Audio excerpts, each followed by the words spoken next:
রাম রাম বন্ধুরা, নমস্কার। আশা করছি তোমরা সবাই খুব ভালো আছো। বন্ধুরা, আজকে আমি তোমাদের জন্য যেই চাকরির খবরটা নিয়ে আসছি, এটা ভাই মাথা খারাপ করে দেওয়ার মতো আপডেট। কারণ এই চাকরি, এই পোস্টে যে স্যালারিটা দেওয়া হবে সেটা ভাই আমাদের ধারণার বাইরে। এতটাই স্যালারি দেওয়া হবে। যদি স্যালারির কথা বলি শুনে রাখো, পার ইয়ার 13 লাখের প্যাকেজ, মানে প্রতি বছরে তোমরা 13 লাখ টাকা এখান থেকে পেয়ে যাবে।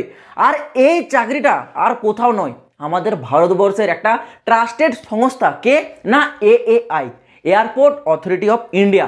সেই এয়ারপোর্ট অথরিটি অফ ইন্ডিয়ার তরফ থেকে সরাসরি এয়ারপোর্টে একটি নিয়োগ জারি করেছে। আর তোমরা সকলেই জানো, যদি চাকরি করে বেশি টাকা ইনকাম করতে হয় তাহলে সেই ক্ষেত্রে দুটো চাকরি তোমাদের কথা মানে মাথায় ভেসে আসে। সেটা কি? এক হচ্ছে মার্চেন্ট নেভি, দ্বিতীয় হচ্ছে এয়ারপোর্ট। তো মার্চেন্ট নেভির কোনো আপডেট নেই এখন এয়ারপোর্ট অথরিটি অফ ইন্ডিয়ার তরফ থেকে সরকারিভাবে স্থায়ী পদে তোমাদের নিয়োগটা করাচ্ছে। সম্পূর্ণ তথ্য তোমাদেরকে একেবারে বিস্তারিতভাবে আলোচনা করব। যদি তোমরা চাও এয়ারপোর্টের এই পোস্টটায় চাকরি করতে, পুরো ভিডিওটা কমপ্লিট দেখো। তো বেশি দেরি করবো না, একেবারে চলে যাচ্ছে মূল ভিডিওর দিকে। কিন্তু তার আগে প্রমাণস্বরূপ ভাই, না হলে তোমরা বিশ্বাসই করবে না যে আদৌ এই রিক্রুটমেন্টটা আউট হয়েছে কিনা। নোটিফিকেশনটা স্ক্রিনশট দেখে নাও। এএআই অর্থাৎ এয়ারপোর্ট অথরিটি অফ ইন্ডিয়ার তরফ থেকে জারি করা অফিসিয়ালি ফুল ডিটেলস নোটিফিকেশন। তো তোমাদের সুবিধার্থে নোটিশটা আমি টেলিগ্রামে আপলোড করে দিচ্ছি। ডেসক্রিপশনে দেওয়া লিঙ্কে গিয়ে সরাসরি টেলিগ্রামে যাও, সেখান থেকে নোটিশটাকে ডাউনলোড করে দেখে নেবে। কিন্তু তার আগে সম্পূর্ণ তথ্যটা এখান থেকে নিয়ে যাও। তো দেখো বন্ধুরা, এখানে AAI airport authority of India, যেটা হচ্ছে আমাদের ভারতবর্ষের একটা সরকারি মানে ডিপার্টমেন্ট। এই এএআই এটা কিন্তু সরকারি ডিপার্টমেন্ট, মানে তোমরা যে এখানে চাকরিটা করবে তোমরা কিন্তু একজন সরকারি কর্মচারী হবে, নাকি প্রাইভেট, এটা মাথায় রাখবে। এখানে কিন্তু তোমরা সরকারিভাবে একেবারে স্থায়ী পদে চাকরি করবে। তো এখানে এএআই এয়ারপোর্টে কোন পোস্টের উপর নিয়োগ করাচ্ছে দেখে রাখো। পোস্টটার নাম হচ্ছে এটিসি। এই পোস্টের ফুল ফর্ম কি জানো? পোস্টের ফুল ফর্ম হচ্ছে এয়ারপোর্ট ট্রাফিক কন্ট্রোল। এর কি কাজ জানো? Airport traffic control. Airport traffic নয়, এটাকে অ্যাকচুয়ালি বলা হয় air traffic control. Air traffic control পোস্টের কাজ কি জানো? সম্পূর্ণ অফিসিয়াল কাজ। তোমাদেরকে গ্রাউন্ডে কোথাও ছোটাদৌড়া করতে হবে না, একেবারে অফিস সেকশন জব। অফিসে বসে এসি রুমে তোমরা কাজ করবে। কাজ হলো এটাই, তুমি যেই এয়ারপোর্টে তোমার ডিউটি হবে সেই এয়ারপোর্টের যে ট্রাফিক সেগুলোকে তোমাকে মানে টাইম টু টাইম গাইড করা। যে প্লেনগুলো আসবে, যেই প্লেনটা ল্যান্ড হবে, ল্যান্ড হওয়ার আগে সেই এয়ারপোর্টের যে এয়ার ট্রাফিক কন্ট্রোল থাকে তাদের সাথে কিন্তু এই এয়ারপ্লেনগুলো কথা বলে যে এখন ট্রাফিকের কি অবস্থা, কোন রানওয়েতে তারা ল্যান্ড করবে, সেগুলো তোমাকে দেখে কিন্তু বলে দিতে হবে যে কোন রানওয়েটা খালি রয়েছে, কোন রানওয়েতে তারা ল্যান্ড করতে পারবে, বা টেক অফ করার সময় সেই প্লেনটা টেক অফ করার জন্য উপযুক্ত কিনা, সামনে ট্রাফিক ক্লিয়ার আছে কিনা, এগুলো তাদেরকে কিন্তু মানে দেওয়া হয়, নির্দেশ দেওয়া হয়। এই কাজটাই করে কে না এই এয়ার ট্রাফিক কন্ট্রোল। এই পোস্টটা তোমাদের কাজ হবে সম্পূর্ণ অফিসে বসে। জাস্ট তোমার সামনে একটি মাইক্রোফোন লাগানো থাকবে, কানে হেডফোন দেওয়া থাকবে।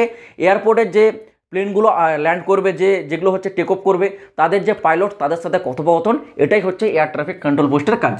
এই পোস্ট মানে একটা দুর্দান্ত পোস্ট।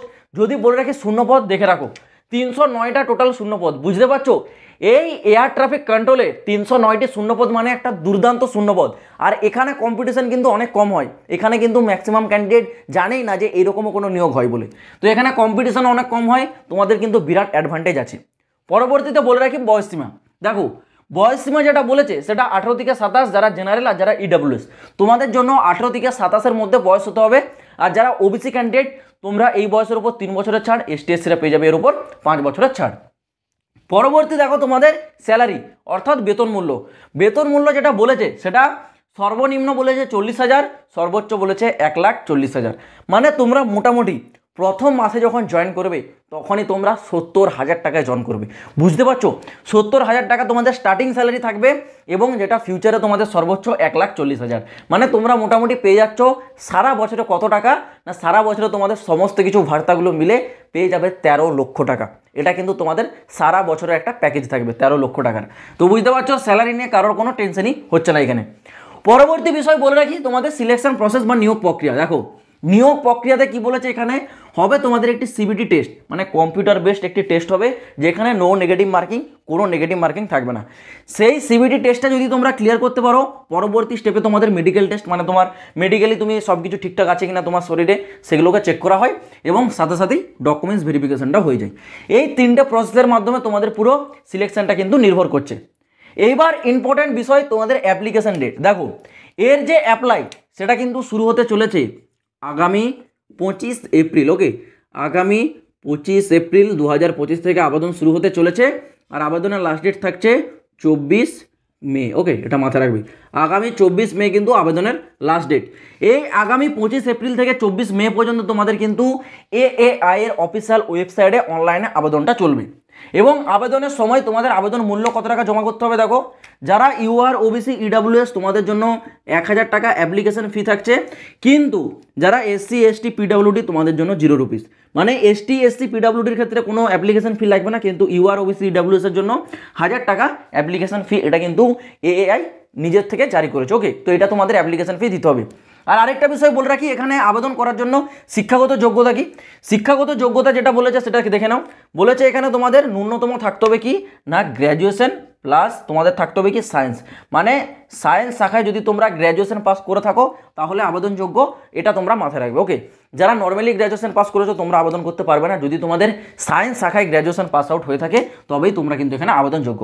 তো আশা করছি পুরো বিষয়টা আমি তোমাদের বোঝাতে পারলাম। তো যারা যারা এখানে এলিজিবল ক্যান্ডিডেট আছো অবশ্যই কিন্তু আগামী 25 এপ্রিল থেকে তোমাদের ফর্ম আবেদন শুরু হচ্ছে, এআই এর অফিসিয়াল ওয়েবসাইটে গিয়ে ফর্মটা আবেদন করে নেবে।